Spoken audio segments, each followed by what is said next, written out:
ఇది నేను కూడా ఎక్స్పెక్ట్ చేయలేదండి. మీకు ఒక విషయం చెప్పనా, ఎప్పుడు ఇట్లాంటి టీవీ ప్రోగ్రామ్స్ చూసేటప్పుడు అరే నేను ఎప్పుడు చేస్తారు ఇట్లాంటివి అని అనుకోవడానికి నేను కూడా ఎక్స్పెక్ట్ చేయలేదు. ఒకేసారి రఘుబాయ్ ఒకసారి భయ మీతో మాట్లాడాలి సైడ్కి రానిపని అన్నాడు.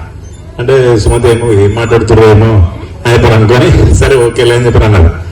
సరే లోపలికి వెళ్ళాక భయ్య ఏడే చెప్పాను నాకు ఎక్కడో కనెక్ట్ అయింది. సరే అన్నాగానే ఓకే ఎస్ భయ్య అని చెప్పాను.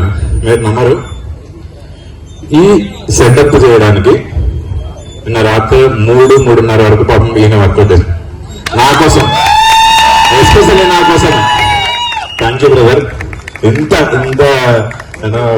టైం తీసుకొని ఈ ఈవెంట్ ని ఇంత సక్సెస్ఫుల్ మెమరబుల్ గా చేయడానికి. అండ్ మా ఇంట్లో ఎవరు డాన్సర్స్ కాబట్టి, అంటే ఇంట్లో అంటే 2 సైడ్లు, అటు సుమతి సైడ్ కానీ ఇటు మా ఇంట్లో సైడ్ కానీ. మా ఇంట్లో మా పిన్నిలు, మా బాబాయిలు, మా మమ్మీ, మా డాడీ అసలు వీళ్ళు ఎప్పుడు ఎక్స్పెక్ట్ చేయలేదు ఇట్లా డాన్స్ కూడా వేస్తారని చెప్పనని. ప్రతి ఒక్కరికి విత్ ఇన్ 2 days లా ఎంత ఈజీ స్టెప్స్ తో ప్రతి ఒక్కరిని ఇన్వాల్వ్ చేసి ఎక్స్ట్రానరీ పెర్ఫార్మెన్స్ తీసుకొచ్చింది. ఈ డేని నెక్స్ట్ లెవెల్ తీసుకుపోయారంటే ఓన్లీ బికాస్ ఆఫ్ ఇద్దరండి. ఒకటి రఘుబాయ్, నెక్స్ట్ మా మేలగడ శరణ్య.